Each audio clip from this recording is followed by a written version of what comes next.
अस्सलाम वालेकुम एवरीवन, कैसे हैं आप सब। देखिए, आप सभी ने कमेंट्स किया था कि मैम हमें इंग्लिश में प्रॉब्लम हो रही है, तो आज मैंने आपकी जितने भी टीचिंग मेथड हैं, मैं आज आपकी एक ही वीडियो में सभी टीचिंग मेथड और अप्रोच करा दूंगी, ठीक है ना। तो चलिए आज देखते हैं आपकी कितने टीचिंग मेथड है और कौन कौन सी अप्रोच आपके डीएलएड सेकंड सेमेस्टर में दी हुई है। ये जितने भी मेथड है, जितने इंपॉर्टेंट है डीएलएड सेकंड सेमेस्टर के स्टूडेंट्स के लिए है, इतने ही इंपॉर्टेंट ये आपके डीएलएड फोर्थ सेमेस्टर के लिए भी है। अब आप सोच रहे होंगे मैम ऐसे क्यों बोल रही हैं। देखिए, मैं आपको एक कॉमन चीज बताती हूँ। जैसे जो भी आपके मेथड होते हैं, ठीक है ना, सेम मेथड आपकी किस में दिए हैं, फोर्थ सेमेस्टर में भी दिए हैं। सिर्फ कुछ ही क्या कर देते हैं, ये कुछ एक्स्ट्रा उसमें ऐड कर देते हैं, ठीक है ना। वरना आपके मेथड जितने भी हैं यही आपके डीएलएड सेकंड सेमेस्टर इंग्लिश में है और यही डीएलएड फोर्थ सेमेस्टर इंग्लिश में दिए हैं, ठीक है। चलिए तो आज आपके स्टार्ट करते हैं टीचिंग मेथड। मेरे चैनल पर जो फर्स्ट टाइम आए हैं प्लीज चैनल को सब्सक्राइब कर दीजिएगा, वीडियो को लाइक कर दीजिएगा और इस वीडियो को अपने फ्रेंड्स तक जरूर शेयर कर दीजिएगा। तो चलिए आज हम जितने भी मेथड और अप्रोच हैं उन्हें डिस्कस कर लेते हैं। इसके बाद फिर आपके सिर्फ क्या बचते हैं आपके, इसके बाद आर्टिकल्स वगैरह बच जाते हैं आपके, जितने भी ग्रामर्स है, ग्रामर का पोर्शन है, सिर्फ वो बच जाता है। वो मैं नेक्स्ट वीडियो में आपकी कंप्लीट करा दूंगी। तो ये 2 वीडियो में इंशाल्लाह मैं आपकी सारा डीएलएड सेकंड सेमेस्टर के जितने भी आपका कोर्स है, सिलेबस है, उसे कंप्लीट करा दूंगी। और अगर आप कमेंट्स करेंगे तो इसके बाद इंशाल्लाह आपके जैसे सन 2018 से लेकर अब तक जितने भी पेपर हुए हैं सभी के मैं क्या करा दूंगी, आपके क्वेश्चन पेपर भी सॉल्व करा दूंगी। तो चलिए स्टार्ट करते हैं आज की वीडियो, देख लेते हैं। तो चलिए आपके कौन कौन से टीचिंग मेथड होते हैं। सबसे पहले है आपका ग्रामर कम ट्रांसलेशन मेथड, ठीक है। फिर है आपका direct method, bilingual method. Third आपका कौन सा मेथड है, बाइलिंगुअल मेथड। जो और सबसे ज्यादा इंपॉर्टेंट है वो आपका डायरेक्ट मेथड और बाइलिंगुअल मेथड ही है, क्योंकि इसमें सबसे ज्यादा क्वेश्चन इन्हीं मेथड से पूछे जाते हैं, चाहे वो आपके एमसीक्यू में हो चाहे वो आपके वेरी शॉर्ट में पूछे गए हो। चलिए देख लेते हैं आगे। फिर आता है आपका नेक्स्ट डॉक्टर वेस्ट मेथड, फिर audio video method, drill method, language games, ठीक है ना। ये सभी आपकी जितने भी मेथड्स आपके आते हैं मैंने सभी मेथड इंक्लूड कर दिए और बहुत ही इजी वे में मैंने आपके इसके नोट्स भी रेडी किए हैं। चलिए अब आपको दिखा देती हूँ कौन कौन सी अप्रोच हैं। तो देखिए जो अप्रोच है वो दिए आपकी स्ट्रक्चरल अप्रोच, सिचुएशनल अप्रोच और ओरल अप्रोच। तो आज हम जितने भी आपके मेथड और ये अप्रोच आज ही डिस्कस करेंगे। तो चलिए स्टार्ट करते हैं वीडियो को। चलिए सभी मेथड और सभी अप्रोच पढ़ने से पहले एक बार देख लेते हैं मेथड क्या होता है और अप्रोच क्या होती है। अब आप ये सोच रहे होंगे कि क्वेश्चन इसी तरीके से आ सकता है कि व्हाट्स द ड्रिल मेथड या फिर व्हाट्स द डायरेक्ट मेथड। आपको ये क्वेश्चन भी आ सकता है कि डिफाइन मेथड, कि खाली डिफाइन करिए कि मेथड होता क्या है। जरूरी नहीं वो किसी मेथड को आपको दे और आप करें, बल्कि क्वेश्चन आया हुआ भी है। मैंने जितने भी आपके नोट्स बनाए हैं इसी बेसिस पे बनाए हैं, जो प्रीवियस ईयर में आपके क्वेश्चन या तो पूछे गए हैं या फिर वो आपके लिए मतलब आए हुए हैं पहले के क्वेश्चन, ठीक है ना। तो देखिए ये क्वेश्चन इस तरीके से आया था कि डिफाइन मेथड, के मेथड को डिफाइन कीजिए और डिफाइन अप्रोच या अप्रोच के बारे में बताइए, ठीक है ना। तो चलिए सबसे पहले बता देती हूँ मेथड को हिंदी में क्या बोलते हैं। मेथड होती है आपकी पद्धति। क्या होती है मेथड? मेथड होती है आपकी पद्धति में लिख देती हूँ जिससे आपको आसानी रहेगी। देखिए वीडियो थोड़ी सी लंबी जरूर होगी पर इंशाल्लाह इस वीडियो के बाद आपको किसी भी चीज में कोई डाउट नहीं रहेगा, चाहे वो आपके मेथड हो चाहे वो फिर आपकी अप्रोच हो। तो चलिए बता देती हूँ मैं कि आप मेथड होता क्या है। देखिए teaching method is a style of the presentation of content in the classroom, यानी कि ये जो आपका टीचिंग मेथड होता है यानी कि शिक्षण पद्धति होती है, ये आपकी कक्षा में एक विषय वस्तु, ठीक है ना, विषय वस्तु की प्रस्तुतिकरण की एक शैली है। अब आप कहोगे मैम ने कितने बिल्कुल इसे शुद्ध हिंदी में बता दिया। देखिए मैं आपको सभी लैंग्वेज में समझाना चाहती हूँ जो बिल्कुल आप आसानी से समझ पाए। देखिए टीचिंग मेथड एक तरीके से वो होता है, वो शिक्षण पद्धति होती है जो हम अपनी क्लास में किसी भी विषय वस्तु, किसी भी सब्जेक्ट को क्या करते हैं, अच्छे से प्रेजेंट करते हैं उस कंटेंट को, ठीक है ना। वही हमारी जो प्रेजेंटेशन होती है उस तरीके को मतलब उसे दर्शाना ही हमारा क्या कहलाता है, हमारा मेथड कहलाता है। आप ऐसे समझ लीजिए हम कि फाइल बनाने का काम मैम 4 बच्चों को देती हैं या फिर 5 बच्चों को दिया, पर सब बच्चों ने उसी टॉपिक पे फाइल बनाई, पर सबके फाइल बनाने का तरीका अलग अलग है, ठीक है ना। तो वो क्या करा उन्होंने अपने हिसाब से उसे प्रेजेंट किया उस टॉपिक को। तो यही एक तरीके से क्या होता है, एक मेथड होता है। Teaching method is style of the presentation of content in the classroom. देखिए अगर आपसे डिफाइन मेथड के बारे में क्वेश्चन आता है तो आपको कुछ नहीं करना है, सिर्फ आपको ये यहाँ तक 3 लाइन लिखकर आनी है, आपका आंसर बिल्कुल ठीक हो जाएगा। चलिए अब आगे देख लेते हैं अप्रोच। अप्रोच किसे बोलते हैं? अप्रोच बोलते हैं आपके उपागम को। किसे बोलते हैं? आपके उपागम को हम क्या बोलते हैं? अप्रोच बोलते हैं। चलिए इसे भी एक बार देख लेते हैं। Approach. Technically the procedure of teaching learning is called an approach, यानी कि शिक्षण अधिगम की जो प्रक्रिया होती है उसी को हम क्या कहते हैं, उपागम कहते हैं। शिक्षण अधिगम की प्रक्रिया यानी कि किसी भी चीज को सीखने की प्रक्रिया क्या कहलाती है, हमारी अप्रोच कहलाती है। उम्मीद करती हूँ मेथड और अप्रोच आपको बहुत अच्छे समझ में आ गए होंगे। इस तरीके से भी क्वेश्चन आ सकता है कि व्हाट इज अप्रोच या define approach, what is a method, define method, ठीक है ना। तो आपको कुछ नहीं करना, सिर्फ वहां पर छोटी सी ये क्या लिखकर आनी है, ये 2-3 लाइन का आपको ये डेफिनेशन लिखकर आ जाओगे तो आपका आंसर क्लियर हो जाएगा। चलिए अब स्टार्ट करते हैं आपका पहला मेथड। चलिए तो स्टार्ट करते हैं आपके डायरेक्ट मेथड को। देख लीजिए, डायरेक्ट मेथड जो होता है इसे हिंदी में प्रत्यक्ष विधि बोलते हैं, ठीक है ना।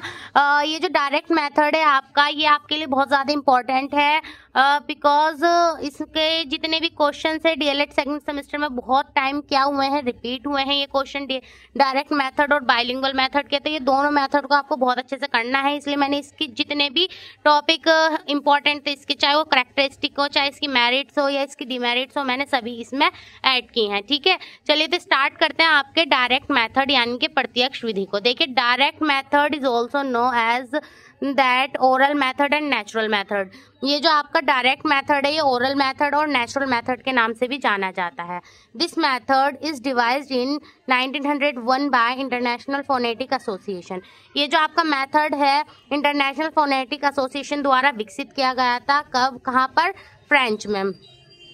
Because meaning should be connected directly with the target language without translation into the native language। यानी कि ये जो आपका मेथड होता है इसमें क्या होता है, जो मीनिंग होता है वो डायरेक्टली कनेक्टेड होता है किससे, टारगेट लैंग्वेज से। अब आप ऐसे तो समझ नहीं पाएंगे, चलिए मैं आपको सिंपली एग्जांपल के थ्रू समझाती हूँ।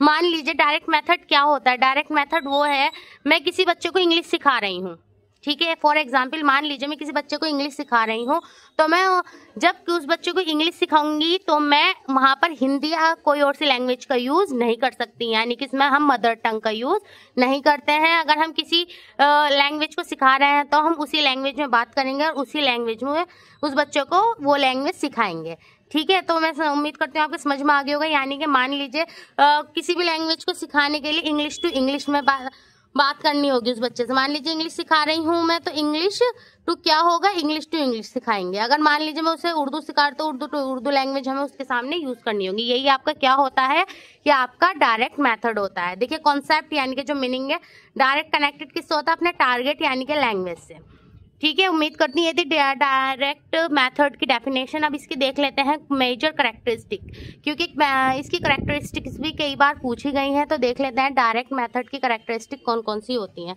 देखिए इसकी जो इंपॉर्टेंट करेक्टरिस्टिक थी सिर्फ मैंने यहाँ पर वही लिखी हैं और हम ज़्यादा टाइम वेस्ट नहीं करेंगे। सिंपली मैं आपको ऐसी बता रही हूँ कि ये इसकी करेक्टरिस्टिक्स है। देखिए number 1 here and now, second है इसकी कंस्ट्रक्टेड पिक्चर डिस्क्रिप्शन, नंबर 3 है सेंटेंस इन सिंपल डिस्कोर्स, 4 है इसकी करेक्ट प्रोनाउंसिएशन, नंबर 5 है grammar rules are not expertly taught, number 6 है इसकी रीड टेक्स्ट। ये इसकी कुछ 6 क्या हैं, ये इसकी कुछ 6 करेक्टरिस्टिक्स हैं जो आपसे अगर पूछे जाए तो आप भी इसे इस तरीके से प्रेजेंट कर सकते हैं। अगर मैं चाहती तो इसे सिंपली भी लिख सकती थी कि करेक्टरिस्टिक 1 2 3 4 5 6, लेकिन एग्जामिनर को क्या अच्छा लगता है, अट्रैक्शन अच्छा लगता है कि हमने बच्चे ने किस तरीके से लिखा है, उसका लिखने का मेथड कैसा है, ठीक है ना। तो वही आपको देखिए एक तरीके से मेथड भी डिफाइन हो गया कि मेथड होता क्या है। मैं इसे सिंपली ऐसे भी लिख सकती थी कि 1 2 3 4 ये सब मेरी क्या है, इसकी करेक्टरिस्टिक्स हैं। लेकिन मैंने किस तरीके से इसे प्रेजेंट किया, इस तरीके से कि अलग अलग मेथड हमारे समझ में आ रहा है। तो लिखने का ही तरीका हमारा क्या कहलाता है, मेथड कहलाता है। कुछ भी चीज़ प्रेजेंट करने का तरीका ही हमारा मेथड कहलाता है, ठीक है ना। तो आप भी इस तरीके से वहाँ पर ये करेक्टरिस्टिक लिख सकते हैं। लेकिन अगर आपके पास ज़्यादा टाइम नहीं है, आपको लग रहा है ये सब करने में बहुत ज़्यादा टाइम वेस्ट होगा, क्योंकि हमारे पास इतना टाइम एग्जाम में नहीं होता है, तो आपको सिंपली आप ऐसे भी लिख देंगे तब भी वो आंसर सही होगा। चलिए इसकी डायरेक्ट मेथड की कुछ मेरिट्स देख लेते हैं। अब मेरिट क्या होती हैं वो भी मैं अभी आपको आगे बताऊंगी। देखिए merits of direct method, merits क्या होती हैं, मेरिट्स होती हैं यानी कि उस मेथड के गुण, यानी कि उसकी अच्छाइयाँ क्या होती हैं, ठीक है ना, लिख लीजिएगा, ठीक है। मेरिट्स ऑफ डायरेक्ट मेथड के इसके अंदर क्या क्या अच्छाई है, क्या क्या इसके गुण हैं, तो देख लेते हैं। In front of related object, यानी कि ये जो अपने ऑब्जेक्ट से क्या आता है, रिलेट करता है, ठीक है ना। हार्ड वर्क फॉर एक्सप्लेनेशन, चाहे किसी भी टॉपिक पे कुछ भी कोई भी टॉपिक हो, बच्चों उसको क्या करता है, उसके लिए कठिन परिश्रम करता है अच्छे से उसे सीखने के लिए, ठीक है ना। Ask question during the lecture, बच्चा लेक्चर के बीच में भी क्वेश्चन क्या कर सकता है, पूछ सकता है। फुल ऑफ एक्टिविटीज, इसमें बहुत ज़्यादा क्या होती हैं, बहुत अलग अलग तरीके से एक्टिविटीज के थ्रू ये सिखाई जाता है मेथड। ग्रामर थॉट भी नॉट बाय रूल्स, यानी कि इसमें ग्रामेटिकल जो होता है ग्रामर रूल इतने ज़्यादा फॉलो नहीं किए जाते। तो ये तो थी इसकी मेरिट्स। चलिए देख लेते हैं डीमेरिट्स क्या है इसकी, यानी कि इसके अंदर की कमियां, ठीक है ना।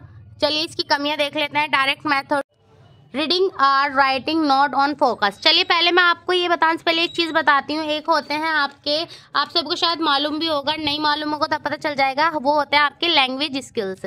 देखिए मैं आपको दिखाती हूँ, आपकी होती है लैंग्वेज स्किल्स, यानी कि 4 LSRW, listening, speaking, reading, writing, ठीक है ना। ये होती है आपकी लैंग्वेज स्किल।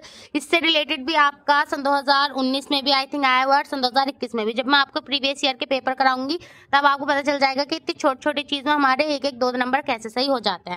ये बीच में मैंने आपको इसलिए दिखाया। देखिए आपकी लैंग्वेज स्किल 4 होती है, LSRW, यानी कि listening, speaking, reading, writing.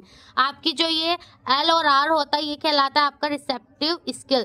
LR मतलब लिसनिंग और रीडिंग जो होता है, ये होता है आपका रिसेप्टिव स्किल्स, और जो स्पीकिंग और राइटिंग होता है, ये होता है आपका प्रोडक्टिव स्किल। अब यहाँ देखिए आपका सन 2019 में क्वेश्चन आया था, what are the 2 productive skills, कि किसी 2 प्रोडक्टिव स्किल्स के नाम बताइए। तो आपको जब ये मालूम होगा तभी तो आप आंसर दोगे। अभी सन 2021 में क्वेश्चन आया था, what are the 2 receptive skills. तो जब आपको मालूम होगा रिसेप्टिव प्रोडक्टिव स्किल क्या होगा, आप तभी बताओगे। मैं इसलिए बता रही हूँ। देखिए मेथड जो है आपके, उसमें भी 4 चीज़ पर ही फोकस किया जाता है। चाहे अलग अलग मेथड में अलग अलग चीज़ पर फोकस किया जाता है। जैसे कि आपका डायरेक्ट मेथड है, इसमें आपका रीडिंग और राइटिंग पर फोकस नहीं किया जाता है, ठीक है। तो जब आपको मालूम होंगे लैंग्वेज स्किल्स क्या है, तभी आप उन्हें अच्छे से कर पाएंगे। तो एक बार देख लीजिए, अगर कोई डाउट रह जाता है तो आप प्लीज़ मुझे कमेंट्स कर दीजिएगा।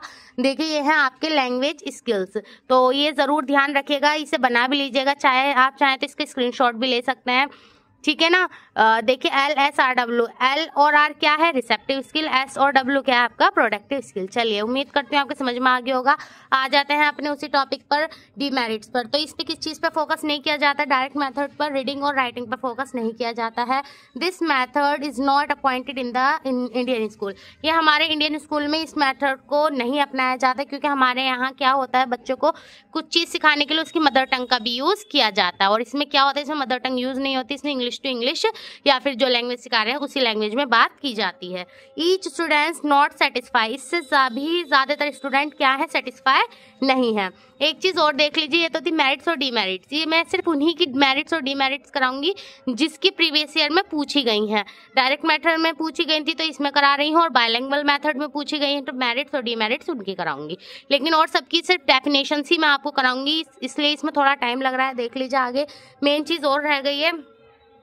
Direct method developed by Maximilian Beardsley toward at the end of 19th century. जो डायरेक्ट मेथड है इसे किसने डेवलप किया था, इन्होंने किया था मैक्सिमिलियन बर्डसलीट्स ने, ठीक है ना, toward in the end of 9th century. And 19th century के आखिरी टाइम पर इन्होंने क्या किया था, इसको डेवलप किया था डायरेक्ट मेथड को। उम्मीद करती हूँ डायरेक्ट मेथड आपके बहुत अच्छे से समझ आया होगा।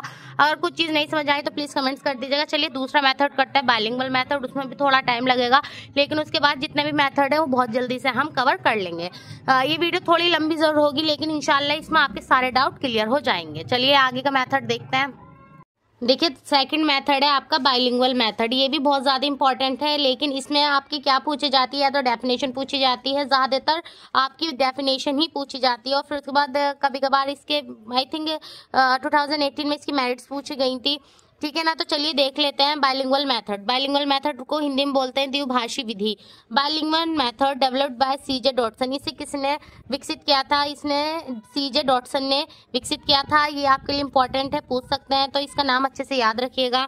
इन this method 2 languages are use. ये जो मेथड है इसमें आपकी 2 लैंग्वेज यूज होती है, जैसे इसका नाम ही है बाइलिंगुअल मेथड, यानी कि इस मेथड में हम 2 लैंग्वेज का यूज कर सकते हैं। जैसे हमारा डायरेक्ट मेथड तो उसमें सिर्फ हम इंग्लिश टू इंग्लिश ही बात कर सकते हैं, या फिर जो लैंग्वेज सिखा रहे हैं सिर्फ वही लैंग्वेज एक यूज कर सकते थे, मदर टंग का यूज नहीं करते। इसमें ऐसा नहीं होता, ये उसके अपोजिट होती है। इसमें क्या होता है, हम किसी 2 भाषा का यूज कर सकते हैं।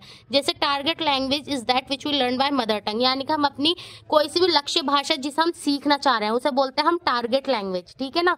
जो भाषा मैं सीखना चाह रही हूँ उसको सीखने के लिए मैं अपनी मदर टंग का भी यानी अपनी मातृभाषा का भी इस्तेमाल कर सकती हूँ। ये आपकी क्या कहलाएगी, ये आपकी बाइलिंगुअल मेथड कहलाता है। देखिए एक चीज और है इसकी, it is the combination of direct method and grammar translation method. ये 2 मेथड का कॉम्बिनेशन है। जैसे डायरेक्ट मेथड में सिर्फ इंग्लिश टू इंग्लिश यानी कि एक ही लैंग्वेज को यूज करके उस लैंग्वेज को सिखाया जाता है, और ग्रामर ट्रांसलेशन मेथड क्या होता है, इसमें सिर्फ हम अपनी मदर टंग के थ्रू ही क्या सिखाते हैं, बच्चों को टारगेट लैंग्वेज सिखाते हैं। तो ये दोनों का कॉम्बिनेशन, ये बेस्ट वे है किसी चीज को भी सीखने का। देखो अगर मुझे कुछ लैंग्वेज सीखनी होगी तो मैं चाहती हूँ मैं उस लैंग्वेज को सीखूं, ठीक है ना, लेकिन मैं ये भी चाहूंगी कि उसे कोई टीचर जो है मेरा उसे मेरी मातृभाषा में भी मुझे उसे एक्सप्लेन करे। तो ये एक तरीके से बेनिफिट हो जाता है बाइलिंगुअल मेथड, यानी कि 2 लैंग्वेज का कॉम्बिनेशन आपका बाइलिंगुअल मेथड कहलाता है, ठीक है ना। ये इंपॉर्टेंट है पॉइंट, तो इसे एक बार देख लीजिएगा। अब इसकी मेरिट्स देख लेते हैं। उम्मीद करती हूँ ये आपके बहुत अच्छे समझ में आ गया होगा। बहुत इजी है बाइलिंगुअल मेथड, इसमें ऐसा कुछ नहीं है जो जल्दी से समझ में नहीं आए, ठीक है ना। बच्चे बस डायरेक्ट मेथड में थोड़ा कंफ्यूज होते हैं कि ये कौन सा मेथड। उसमें मैंने आपको बता दिया कि अगर मैं इंग्लिश सीखना चाह रही हूँ तो मुझे उसे सीखने के लिए उस भाषा को इंग्लिश टू इंग्लिश ही यूज करना होगा, मैं अपनी मातृभाषा का इस्तेमाल नहीं करूंगी, ठीक है ना। चलिए इसकी मेरिट्स ऑफ बाइलिंगुअल मेथड, इसके गुण देख लेते हैं, इसकी अच्छाई क्या क्या है बाइलिंगुअल मेथड की। नंबर 1 दिया है इसमें time labour saved accurate less costly, इसमें समय और श्रम की बचत होती है, ठीक है, हमारे बाइलिंगुअल मेथड में। दूसरा दिया है audio visual aids are not compulsory. देखो अभी मैं आगे आपको बताऊंगी कि ऑडियो विजुअल एड्स होते क्या है, इसमें कंपलसरी नहीं होता है, ठीक है ना। लिंग्विस्टिक हैबिट फॉर्मेट हेयर, यानी कि जो भाषाई आदत होती है वो क्या होती है, विकसित होती है। बोलने की आदत क्या होती है, हमारी विकसित होती है। तो ये थी इसकी मेरिट्स किसकी, बाइलिंगुअल मेथड की। चलिए इसकी डिमेरिट्स और देख लेते हैं। डिमेरिट्स ऑफ बाइलिंगुअल मेथड, यानी कि इसकी कमियां बाइलिंगुअल मेथड की। देखिए reading writing are not focus, इसमें रीडिंग और राइटिंग पर ज़्यादा ध्यान नहीं दिया जाता है। सेकंड है इसमें लैंग्वेज मिक्स्ड हैबिट, बच्चों को 2 तरीके की लैंग्वेज मिक्स्ड करने की आदत हो जाती है, ठीक है ना। This is not the experimental stage only, है खाली क्या एक्सपेरिमेंट वाली स्टेज नहीं होती है। तो इसकी कुछ ये डिमेरिट्स ही। चलिए उम्मीद करती हूँ बाइलिंगुअल मेथड आपको बहुत अच्छे समझ में आया होगा। अब नेक्स्ट मेथड देखते हैं कौन सा है। देखिए नेक्स्ट है आपका मेथड ग्रामर ट्रांसलेशन मेथड, ठीक है। ये मेथड बहुत ज़्यादा इंपॉर्टेंट है आपके लिए, क्योंकि इसको अलग अलग नाम से एक तो पुकारा जाता है। ये बहुत ज़्यादा पुराना मेथड है। सबसे पुराना मेथड आपका अगर आता है पूछते हैं तो आप कहेंगे ग्रामर ट्रांसलेशन मेथड। चलिए देख लेते हैं ग्रामर ट्रांसलेशन मेथड, इसके अदर नेम इसे और किस किस नाम से बुलाया जाता है, ठीक है। देखिए नंबर 1 ओल्डेस्ट मेथड, ये सबसे पुराना मेथड है, ठीक है ना। ये है आपका सबसे पुराना मेथड, इसे बोलते हैं ग्रामर ट्रांसलेशन मेथड। सेकंड है आपका क्लासिकल मेथड, इसे क्लासिकल मेथड भी बोलते हैं। ट्रेडिशनल मेथड तीसरा दिया है आपका ट्रेडिशनल मेथड। ये सब इसी के ही नाम है। अगर ये पूछने लगे definition define the oldest method, तब ये डेफिनेशन लिख कर आनी है। वो बोलते हैं डिफाइन द क्लासिकल मेथड, तब ये डेफिनेशन लिख कर आनी है। तो ये नाम जानना आपके लिए बहुत ज़्यादा ज़रूरी है, तो ध्यान से देखिएगा, अपने नोट्स प्रॉपरली बना लीजिएगा। कुछ समझ में नहीं आए तो कमेंट्स कर दीजिएगा। चलिए देखते हैं नेक्स्ट है पॉपुलर मेथड। 4th इसको पॉपुलर मेथड के नाम से भी बुलाया जाता है। और ये सबसे ज़्यादा कहाँ पॉपुलर है, तो मोस्ट पॉपुलर इन इंडिया, ये सबसे ज़्यादा पॉपुलर इंडिया में है, ठीक है ना। देखिए ग्रामर ट्रांसलेशन मेथड, इसकी डेफिनेशन पूछ लेते हैं ज़्यादातर, काफी टाइम मतलब ये आए हुए है कि grammar translation define the grammar translation method, इसे डिफाइन करिए या इसे एक्सप्लेन करिए, ठीक है ना। तो इसकी ये छोटी सी एक एक्सप्लेनेशन या डेफिनेशन है, देख लीजिए इसे। Teacher reads every sentence and translate every sentence into the mother tongue. अब जो टीचर कुछ भी रीड करता है, कोई सेंटेंस कोई वाक्य पढ़ता है या कोई भी कहानी पढ़ता है, उसे क्या करता है, इनटू द मदर टंग, उसे वो मदर टंग में पढ़ता है थ्रू वर्ड बाय वर्ड। अब कोई भी स्टोरी होगी या कोई भी कहानी होगी, बच्चे को वो किस टंग में सिखाएंगे, मदर टंग में, उसकी मातृभाषा का इसमें यूज किया जाता है। ठीक है, जब भी हमने बाइलिंगुअल मेथड को कहा था कि वो डायरेक्ट मेथड और ग्रामर ट्रांसलेशन मेथड का क्या है, कॉम्बिनेशन है। ठीक है, उसमें सिर्फ इंग्लिश टू इंग्लिश बात होती है, इसमें सिर्फ मदर टंग का यूज होता है। ठीक है, और बाइलिंगुअल मेथड में दोनों को ही यूज किया जाता है। तो ये थी छोटी सी डेफिनेशन आपकी ग्रामर ट्रांसलेशन मेथड के लिए। छोटी सी जरूर है लेकिन आपके लिए बहुत ज्यादा बेनिफिशियल है, क्योंकि आपका ये जो आपके वेरी शॉर्ट क्वेश्चंस आते हैं, ये शॉर्ट क्वेश्चंस जो आते हैं उसमें इसकी डेफिनेशन पूछी ही जाती है। ठीक है, ये आउट ऑफ सिलेबस तो देंगे नहीं, सारा मेथड मैंने आज इंक्लूड कर दिया, इससे बाहर कोई और सा मेथड आपका इंशाल्लाह देखने को आपको नहीं मिलेगा। तो टेंशन फ्री होकर अपने इन सभी मेथड को अच्छे से तैयार कर लीजिए, आपके 4 से 5 नंबर ये रेडी हो जाएंगे, क्योंकि ये शॉर्ट, वेरी शॉर्ट और एमसीक्यूज में इसके एक ना एक क्वेश्चन जरूर मिलता है। और आपकी ग्रामर होती है, ठीक है ना, और सेंटेंसेज होते हैं, उसको हम नेक्स्ट वीडियो में देखते हैं। चलिए फिलहाल ये थी आपकी ग्रामर ट्रांसलेशन मेथड। अब देख लेते हैं इसके बाद वाली दूसरी मेथड। अब आप सोच रहे होंगे मैम आपने इसकी मेरिट्स और डीमेरिट्स नहीं कहा है। देखिए, पूछी जो चीज नहीं गई उसे करके क्या फायदा। मैंने प्रीवियस ईयर के सारे क्वेश्चन पेपर देखे हैं, उसमें ज्यादातर इनके बारे में नहीं पूछा गया है। और जब हमें पता चल गया कि इसमें मदर टंग का यूज होता है, तो मेरिट्स और डीमेरिट्स हम इसकी भी खुद भी लिख सकते हैं। इतना हमें आइडिया होता है कि अच्छा इसके ऊपर है तो इसकी मेरिट्स ये होंगी, ठीक है, और इसकी डिमेरिट्स होंगी। वैसे इनकी मेरिट्स और डिमेरिट नहीं पूछी जाती, इसकी सिर्फ क्या पूछी जाती है, डेफिनेशन पूछी जाती है, वो मैंने बता दी है। चलिए आगे नेक्स्ट देखते हैं आपकी कौन सा मेथड दिया है। अब आ जाता है आपका डॉक्टर वेस्ट मेथड। देखिए, ये आपका मेथड ये भी बहुत ज़्यादा इंपॉर्टेंट है, इसको भी अलग अलग नाम से बुलाया जाता है। चलिए मैं वो बता देती हूँ। देखिए, ओल्डेस्ट मेथड आपका ग्रामर ट्रांसलेशन मेथड कहलाता है। न्यूएस्ट मेथड पूछे तो आप कहेंगे डॉक्टर वेस्ट मेथड। इस बात को नोट कर लीजिए, लिख लीजिए कहीं स्टार बनाकर। देखिए, जो ओल्डेस्ट मेथड होता है वो होता है आपका ग्रामर ट्रांसलेशन मेथड, और जो न्यूएस्ट मेथड होता है या न्यू मेथड होता है वो होता है आपका डॉक्टर वेस्ट मेथड। ठीक है, देख लेते हैं doctor West method. This method is also known as reading method and new method. इस मेथड को रीडिंग मेथड के नाम से भी जाना जाता है और न्यू मेथड यानी कि नए मेथड के नाम से भी जाना जाता है। This method was based on 3 element, namely, ये जो मेथड है आपका 3 चीज पर बेस्ड है। चलिए देख लेते हैं वो 3 चीज क्या है। Number 1, first reading. रीडिंग मतलब आपको सभी को होता है पढ़ना, किस पे फोकस है, पढ़ने पर। Second, reading with selected vocabulary, उसकी रीडिंग के साथ क्या, उसकी selected vocabulary. And then third, judicious use of mother tongue. ठीक है ना, इसमें क्या होता है, judicious use of mother tongue, इसमें मदर टंग का भी यूज कर सकते हैं। देखिए, जो अगर ये पूछते हैं कि वो कौन सा मेथड है जो आपके रीडिंग पर बेस्ड है, तो आप कहेंगे डॉक्टर वेस्ट मेथड। अगर ये क्वेश्चन पूछते हैं न्यूएस्ट मेथड कौन सा है, तो आप कहेंगे डॉक्टर वेस्ट मेथड। ये थी इसकी डेफिनेशन। ये किसने लिखा है, डॉक्टर वेस्ट मेथड। इसका नाम कैसे पड़ा है, ये डॉक्टर माइकल फिलिप वेस्ट, ये एक कौन थे, इन्होंने ही क्या लिखा है, डॉक्टर वेस्ट मेथड।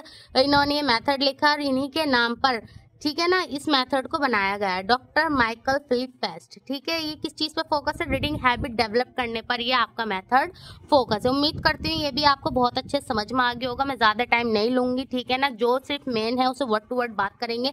हमें ज्यादा लंबी अपनी वीडियो को नहीं खींचना है, सिर्फ थोड़े से टाइम में हमें अपने सारे मेथड क्या करना है, क्लियर करना है। उम्मीद करती हूँ ये इस वीडियो आपके लिए यूजफुल रहेगी। चलिए आगे देख लेते हैं नेक्स्ट मेथड।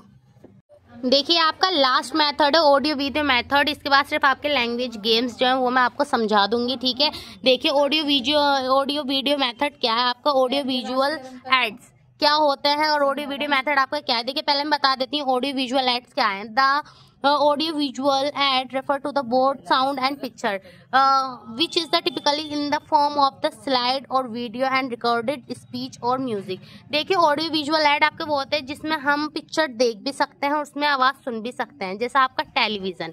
ठीक है ना, मैंने ये क्यों का इस तरीके से अलग अलग करके लिखा है, विजुअल एड्स अलग और ऑडियो विजुअल एड्स अलग, क्योंकि वो भी एग्जामिनर भी हमसे ऐसे ही पूछता है कि what is the audio visual ads. ठीक है ना, विजुअल एड्स अलग पूछ लेते हैं, ये ऑडियो विजुअल एड्स अलग पूछ लेते हैं। कभी कभार सिर्फ ये पूछ लेते हैं what is example of audio visual ads, तो खाली आपको सिर्फ एग्जाम्पल का ही इनके कुछ एग्जाम्पल लिखने हैं, वहाँ आपको पूरी डेफिनेशन नहीं देनी है। ठीक है, आपको अभी मैं इंशाल्लाह कर इसके बाद जो मैं आपकी वीडियो बनाऊंगी वो ग्रामर के ऊपर बनाऊंगी, इसके जो आगे का पोर्शन बचा है, और उसके पास हमारे पास टाइम बचता है तो हम क्या करेंगे, हम प्रीवियस ईयर के क्वेश्चन पेपर भी कर लेंगे इसके। ठीक है, चलिए देख लेते हैं ऑडियो विजुअल एड क्या है। ऑडियो विजुअल एड्स वो होता है जैसे जिसमें हम किसी पिक्चर को देख भी पा रहे हैं और आवाज़ भी सुन पा रहे हैं, जैसा आपका टेलीविजन, प्रोजेक्टर, मल्टीमीडिया और ETC एक्सेट्रा यानी कि। ठीक है, उम्मीद करती हूँ ऑडियो विजुअल एड समझ में आ गया होगा। बता देती हूँ विजुअल एड्स क्या होता है। All those material which functions as aid by appealing to eye only are called visual aid. सिर्फ वो मटेरियल जिसको सिर्फ हम आंखों से देख सकते हैं, उसमें आवाज़ नहीं सुन सकते हैं, ठीक है, सिर्फ हम उसको आंखों को देखकर उससे कुछ सीख रहे हैं, तो वो क्या कहलाएंगे, हमारे विजुअल एड्स कहलाएंगे, जैसे कि black board, text book, picture वगैरह। ठीक है ना, ETC। ये है आपके क्या, ऑडियो विजुअल एड और विजुअल एड। उम्मीद करती हूँ ये भी बहुत अच्छे से समझ आ गया होगा आपको। अब आगे इसके बाद देखते हैं हम लैंग्वेज गेम्स।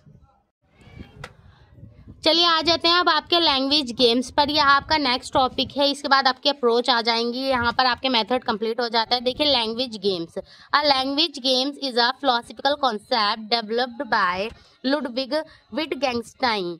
ठीक है ना, ये जो आपका लैंग्वेज गेम है ये एक दार्शनिक अवधारणा है। कैसी अवधारणा है, फिलोसॉफिकल कॉन्सेप्ट यानी एक दार्शनिक अवधारणा है जो किसके द्वारा विकसित की गई है, लुडविग विटगेंस्टाइन द्वारा ही विकसित की गई है। Referring to simple example of language used and the action into which the language is woven. ये क्या है, ये एक तरीके से ये ऐसी अवधारणा है जिसमें बहुत ही सिंपल तरीके से लैंग्वेज को सिखाया जाता है अलग अलग एग्जाम्पल के थ्रू। ठीक है ना, वो मैं अभी आगे आपको बताऊंगी कि बच्चों को किसी भी लैंग्वेज को सिखाने के लिए क्या करते हैं, सिंपली लैंग्वेज को हम क्या करते हैं, उसके एग्जांपल्स देते हैं। देखिए आगे सम एग्जांपल्स गेम्स आर कौन कौन से हैं। नंबर 1 बता देती हूँ इसमें कौन कौन से लैंग्वेज गेम्स होते हैं। देखिए इसमें कई तरीके के लैंग्वेज गेम्स होते हैं, वो मैं आपको बता दूंगी और मैं ये किसका क्वेश्चन भी दिखाऊंगी कि किस तरीके से आपके लैंग्वेज गेम्स पर क्वेश्चन आता है। देखिए group A, right few words on black board. इसमें क्या होता है, हम बच्चों को कुछ वर्ड सिखाने के लिए क्या करते हैं, इस तरीके से डैश लगाकर उसे इनकम्प्लीट लिखते हैं। ठीक है ना, फिर क्या करते हैं, बच्चे से आज तक कंप्लीट दैट वर्ड, फिर से कहते हैं कि इस वर्ड्स को कंप्लीट करिए।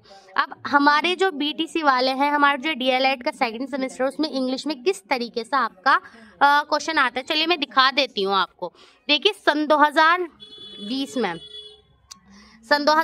में ये क्वेश्चन आया हुआ है। इससे पहले भी काफ़ी जितने भी आपके प्रीवियस ईयर पेपर हुए हैं देख लीजिए, मैं अभी जब कराऊंगी ना आपको सब समझ आ जाएगा। सिर्फ एक क्वेश्चन दिखाने के लिए मैंने आपको एक खोला है। देखिए इसमें हमें कैसे देते हैं, complete the spelling of the following word. अब कंप्लीट द स्पेलिंग क्या है, ये आपके लैंग्वेज गेम्स ही तो हैं। ठीक है, इसमें कई तरीके के गेम होते हैं और आपसे किस किस तरीके से क्वेश्चन पूछा जाता है। देखिए कहेंगे complete the spelling of the following word, आपको एक ऐसे डैश लगाकर क्या दे देंगे, वो एक वर्ड दे देंगे और आपसे कहेंगे कि उसे क्या करिए, उसे अच्छे से एक्सप्लेन करिए। ठीक है ना, तो फिर आपको उसे बताना होगा। जैसे कि इन्होंने यहाँ पर दिया था I-S, मतलब ये वर्ड इनकम्प्लीट दिया है, क्या है, यह आपका इंस्ट्रक्शन है। फिर सेकंड दिया इन्होंने S लगा के डैश, मतलब ये इनकम्प्लीट है, ये आपका सेंटेंस है। ठीक है, इस तरीके से कुछ वर्ड देंगे। ज़्यादातर हमें वर्ड्स मालूम हो जाते हैं, लेकिन कभी कभार ऐसा होता है हम छोटी छोटी चीज़ पर हमें जब मालूम नहीं होता तो हम अटक जाते हैं। तो प्लीज़ ये छोटी छोटी चीज़ ही हमारी क्या लगा देती है, बैक। अगर देखो ये लैंग्वेज गेम, हम सिर्फ 2 वर्ड सही करके लिख कर आ जाएंगे तो कितने नंबर मिलेंगे हमें, 2 नंबर। आप यकीन मानिए BTC में आपने तो फर्स्ट सेमेस्टर किया होगा, एक नंबर से बैक लगा देते हैं ये बच्चों के, और खासकर इंग्लिश, मैथ्स और उर्दू तो इनका फेवरेट है। ठीक है ना, इसमें तो ये देते ही हैं। देखिए तो ये था आपका कौन सा लैंग्वेज गेम। अभी मैं आगे और भी बताऊंगी कौन कौन से गेम होते हैं, लेकिन आपके BTC में जो पूछे जाते हैं सिर्फ मैं वही आपको कराऊंगी। मैं चाहती हूँ ना तो मेरे पास इतना एक्स्ट्रा टाइम कि मैं आपको एक्स्ट्रा चीज़ बताऊँ, और ये समझती हूँ नहीं आपके पास इतना एक्स्ट्रा टाइम होगा कि आप अलग चीज़ें पढ़ें। चलिए देख लेते हैं, ये थी आपकी स्पेलिंग कंप्लीट्स गेम। ये तो एक गेम हो गया, उससे अलग मैं आपको और भी गेम्स दिखा देती हूँ।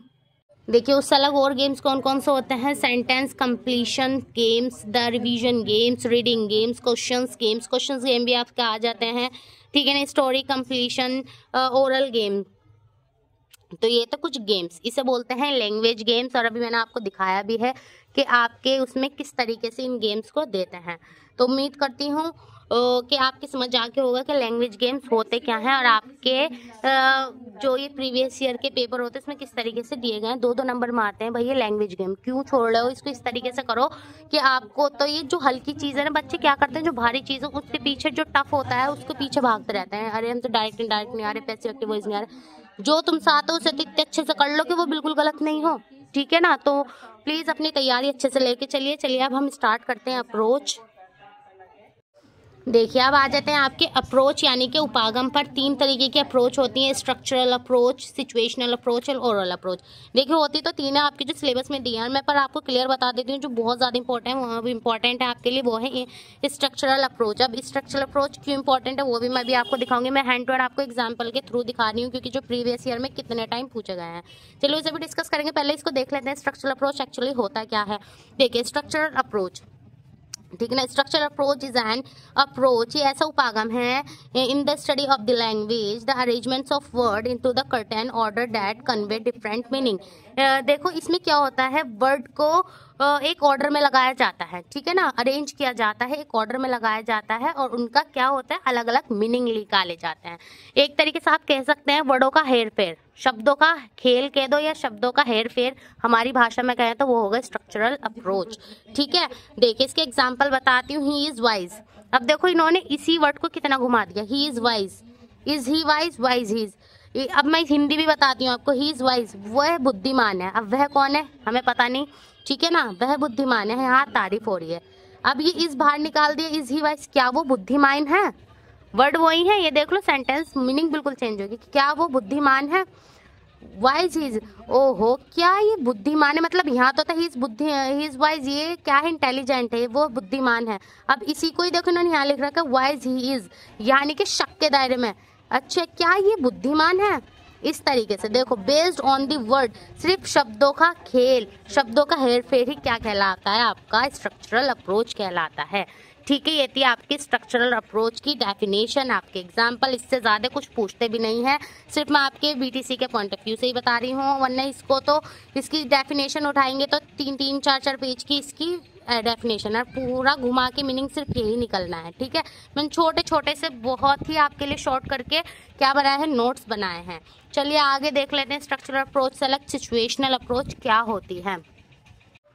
देखिए ये है आपका सिचुएशनल अप्रोच है, ये 2 लास्ट अप्रोच बच रहे हैं आपके, सिचुएशनल ओरल अप्रोच है। देख लेते हैं इसे। Situational approach is that in which teacher create a meaningful situation. इसमें क्या करता है, टीचर जो होता है एक मीनिंगफुल सिचुएशन क्रिएट कर देता है in order to use of structure, किसी भी चीज स्ट्रक्चर को सिखाने के लिए। देखिए इन्होंने क्या कहा है, सपोज करिए या teacher want to be a teacher structure on the table. एक टीचर है वो क्या पढ़ा रही है, वो पढ़ा रही है टॉपिक ऑन द टेबल, उसका टॉपिक क्या है, ऑन द टेबल है कि यानी कि टेबल के ऊपर, वो यानी कि अब वो क्या करेगी, एक टेबल लेगी, उसके ऊपर अलग अलग चीज रख के उन्हें दिखाएगी। ठीक है, जैसे अब book is on the table, एक वो बुक को लेके और टेबल पे रखकर दिखाएगी, तो ऑन द टेबल क्या किया इन्होंने, एक मीनिंगफुल सिचुएशन, ये क्या कहलाती है आपकी सिचुएशनल अप्रोच कहलाती है बच्चे का, यानी कि एक ऐसी सिचुएशन क्रिएट कर देना उसके सामने कि वो देखकर उसको मतलब अच्छे से सीख जाए। उम्मीद करती हूँ सिचुएशनल अप्रोच आपको समझ आ गई होगी। देखिए आगे देख लेते हैं, यह ओरल अप्रोच, ये लास्ट अप्रोच है आपकी। The oral approach also known as a situational language teaching। ये oral approach जो है आपकी किस नाम से भी जानी जाती है, situational language teaching के नाम से भी जानी जाती है। ठीक है, is a language teaching method that the focus on spoken language and emphasize pronunciation, grammar of accuracy। ये इन्होंने क्या कहा, ये जो इनकी ओरल अप्रोच होती है, यानी कि ओरल से आपको समझ में आ रहा है मौखिक, बच्चों को क्या होता है इसमें बोल बोल कर सिखाया जाता है। ठीक है, किस तरीके से सिखाया जाता है, बोल बोल कर उनको रिपीट कराकर सिखाया जाता है। क्या होती है आपकी ओरल अप्रोच होती है। यहाँ पर आपका जितने भी ये मेथड थे, देखिए आपकी जितने भी मेथड थे और अप्रोच थी यहाँ पर वो कंप्लीट हो जाती हैं। उम्मीद करती हूँ आपको ये बहुत अच्छे से सभी मेथड समझ में आ गए होंगे और ये सभी अप्रोच भी आपको बहुत अच्छे से समझ में आ गई होगी। फिर भी अगर कोई ऐसा टॉपिक रह जाता है या क्वेश्चन रह जाता है जो आपको समझ में नहीं आता है तो आप मुझे कमेंट्स के थ्रू पूछ सकते हैं, मैं आपके क्वेश्चन का रिप्लाई कर दूंगी। और इसके बाद जब आपकी सिर्फ वीडियो आएगी उसमें जो ये आगे का आपके ग्रामर के ऊपर जितने भी ग्रामर वाले क्वेश्चंस हैं, ठीक है ना, आपके आर्टिकल्स हो गए, आपकी डेफिनेशन हो गई, इसके बाद एक वीडियो और बनाऊंगी उसमें आपके वो कंप्लीट करा के आपका जितना भी डीएलएड सेकंड सेमेस्टर इंग्लिश का सिलेबस है वो कंप्लीट हो जाएगा। मेथड यही है, इससे अलग कोई और मेथड नहीं पूछा जाता, अप्रोच भी यही आती है डीएलएड में। तो उम्मीद करती हूँ कि इस वीडियो में आपके जितने भी ये मेथड से रिलेटेड क्वेश्चंस थे और अप्रोच से रिलेटेड जितने भी क्वेश्चन थे वो क्लियर हो गए होंगे। चलिए तो मिलते हैं आपसे नेक्स्ट वीडियो में, तब तक के लिए टेक केयर, अल्लाह हाफिज।